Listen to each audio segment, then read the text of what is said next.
साथ संगत जी, आज के प्रसंग में दो बड़े ही महत्वपूर्ण प्रश्न हैं, जिन्हें जानना और समझना हमारे लिए उतना ही जरूरी है जितना कि अस्वस्थ व्यक्ति के लिए औषधि और भूखे के लिए भोजन का होना। पहला प्रश्न है कि हम किसके लिए जी रहे हैं, और दूसरा प्रश्न है कि हम मरना क्यों नहीं चाहते हैं। यह दोनों सवाल बड़े ही महत्वपूर्ण हैं और इनका उत्तर भी उतना ही महत्वपूर्ण है। कहते हैं, जीवन और मृत्यु जीव को दिया गया समय या फिर अवधि है, जिसमें व्यक्ति को अपने निश्चित उद्देश्यों को प्राप्त करना होता है। सांसों की निर्धारित संख्या की जब शुरुआत होती है तो उसे ही जन्म कहा जाता है, और सांसों की निर्धारित की गई संख्या खत्म होते हुए जब अंतिम सांस रह जाती है तो उसे ही मृत्यु कहा जाता है, तथा बीच में बिताया गया समय जीवन कहलाता है। ये जीवन एक बिंदु से आरंभ होकर दूसरे बिंदु पर खत्म हो जाता है। इसी पूरे चक्र को जन्म और मृत्यु कहते हैं, जिससे साधना से साधक, उत्तम कर्म से मनुष्य और भोग से जानवर अपने जीवन के अंतिम समय में मोक्ष को प्राप्त कर लेते हैं। तब उनका जन्म मृत्यु चक्र हमेशा हमेशा के लिए समाप्त हो जाता है। साथ संगत जी, पाप कर्म का परिणाम जन्म लेना है और दुख भोगना है, पुण्य कर्म का परिणाम जन्म लेना है और सुख भोगना है, किंतु निष्कर्म का परिणाम न जन्म लेना है और न ही सुख या दुख भोगना है, बल्कि जन्म मरण के इस चक्र से सदैव सदैव के लिए बाहर निकलकर मोक्ष को प्राप्त कर लेना है। इसी संदर्भ में मैं आपको एक ज्ञानवर्धक प्रसंग सुनाने जा रही हूँ। यह प्रसंग हम सभी जीवधारियों के लिए बड़ा ही लाभकारी है। एक गांव में एक कसाई रहता था। उसने अपने पास कई मुर्गियों को पाल रखा था। एक बार वह कसाई अपने मुर्गों से भरा हुआ टोकरा लेकर बाजार में जा पहुंचा। वहीं बाजार के एक कोने में उसने अपनी दुकान लगाई और टोकरी को एक तरफ रख दिया। टोकरी के अंदर बंद मुर्गे आपस में लड़ झगड़ रहे थे। कोई नीचे था तो कोई ऊपर। नीचे वाला फड़फड़ा कर ऊपर आना चाहता था। वह सोचता था कि मैं ऊपर वाले को नीचे गिराकर उसके ऊपर बैठ जाऊं, और ऊपर वाला सोचता था कि अब मैं इसे उठने ही नहीं दूंगा। इसी प्रकार से वे एक दूसरे को हराने में लगे हुए थे। तभी कुछ देर में कसाई ने अपनी दुकान को अच्छी तरह से व्यवस्थित किया और मुर्गे काटने वाली एक लंबी छुरी निकाली और टोकरी में से एक मुर्गे को खींचा। मुर्गे की गर्दन काटी। गर्दन के कटते ही मुर्गे के शरीर से गरम गरम लहू की धार फूट पड़ी। कसाई ने कटी हुई गर्दन को वापस उसी टोकरे में फेंक दिया जिस टोकरे में मुर्गे बंद थे। जैसे ही कटी हुई गर्दन टोकरी के अंदर गई, वैसे ही टोकरी के अंदर बंद मुर्गे उस गर्दन पर झपट पड़े उसे खाने के लिए। हर मुर्गा यही चाहता था कि मुर्गी की कटी हुई गर्दन में लगा हुआ मांस या फिर खून उसे मिल जाए, जिससे उसकी भूख मिट जाए। अब तो टोकरी के अंदर वाले मुर्गों में झगड़ा और अधिक बढ़ गया। सब अपने अपने पेट की आग बुझाने के लिए उस कटी हुई गर्दन पर टूट पड़े। कसाई लगातार टोकरी के मुर्गों को काटता जा रहा था और टोकरी के भीतर वाले मुर्गे कटी हुई गर्दन का बंटवारा करते जा रहे थे।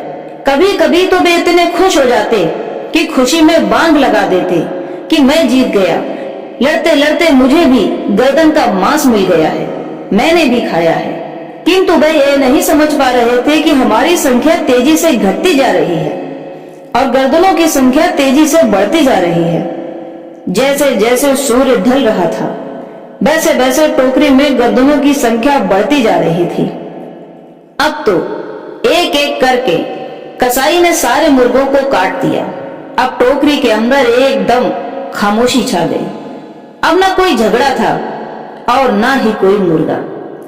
टोकरी में तो सिर्फ मुर्गों की गर्दन ही पड़ी थी। साथ संगत जी, किस तरह से मरे हुए का मांस खाने वाले स्वयं मरे पड़े थे, स्वयं की भूख मिटाने वाले अब दूसरों की भूख का भोजन बन चुके थे। सज्जनों, यह वीडियो किसी भी तरह की हिंसा को जायज नहीं ठहराता है। इस सृष्टि में प्रत्येक जीव का जीवन उतना ही मूल्यवान है जितना कि हमारे द्वारा किया गया अपराध। यह कहानी सिर्फ आपको समझाने के उद्देश्य से सुनाई गई है कि किस तरह से हम सब अपने पेट और अपने जीवन के लिए एक दूसरे से लड़ रहे हैं, झगड़ रहे हैं और किस तरह से जीवन को पाने के लिए स्वयं मृत्यु की प्रतीक्षा कर रहे हैं। ये संसार भी मुर्गों की तरह ही है, एक दूसरे से आगे बढ़ने के लिए एक दूसरे को मार रहे हैं और उनकी मृत्यु पर प्राप्त होने वाले लाभ से खुश हो रहे हैं, जबकि वे यह भी जानते हैं कि एक ना एक दिन उनका नंबर भी आने वाला है। ना कुछ साथ लाया था, ना साथ ले जाएगा, किंतु फिर भी संसार में वह मन के अधीन होकर कार्य करता रहता है। सासंगत जी कहते हैं, मनुष्य को मैं के घमंड की मदिरा पिलाकर मदहोश करने वाला पाखंडी केवल मन है, क्योंकि मन से बड़ा बहरूपी न कोई, पल पल रखता स्वंग निराले, माया ममता में उलझा रहे, वो पड़ जाए जो मन के पाले, मन के बहकावे में न आ, मन राह भुलाए भ्रम में डाले, तू इस मन का दास न बन, इस मन को अपना दास बना ले। सासंगत जी लोग मर रहे हैं, किसी की गर्दन कट रही है, तो कुछ लोग अपने जीवन के लिए संघर्ष में जी रहे हैं, ये जानते हुए भी कि हमारा नंबर आएगा, एक ना एक दिन अवश्य आएगा। फिर भी जीवन की भाग दौड़ में आगे निकलने की प्रतिस्पर्धा में वे यह नहीं सोचते हैं कि जब तक कसाई की छुरी के नीचे नहीं आ जाते तब तक अपने जीवन का सदुपयोग कर लिया जाए, क्योंकि मरना तो निश्चित है। जब तक मौत हमसे दूर है तब तक बचे हुए जीवन को प्रेम पूर्वक जी लिया जाए, अपने आत्म कल्याण के लिए कुछ शुभ कर्म कर लिए जाए।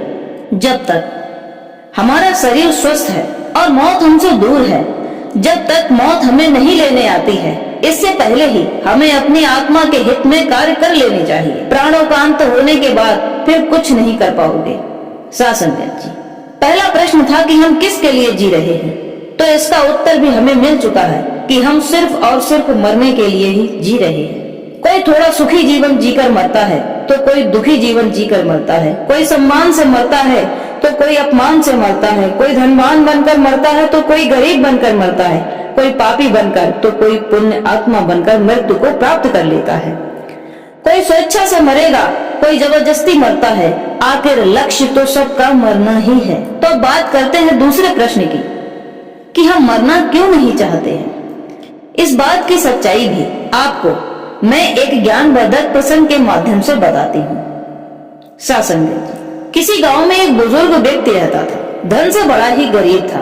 वह जंगल में लकड़ी काटता और उन्हें बेचकर अपना और अपनी पत्नी का पेट पालता था। लकड़ियां ढोते ढोते जिंदगी बीत गई। जिस उम्र में उसे सहारे की जरूरत थी, उस उम्र में भी वह लकड़ियां काट कर लाता, गट्ठर उठाता और बाजार में बेचने जाता।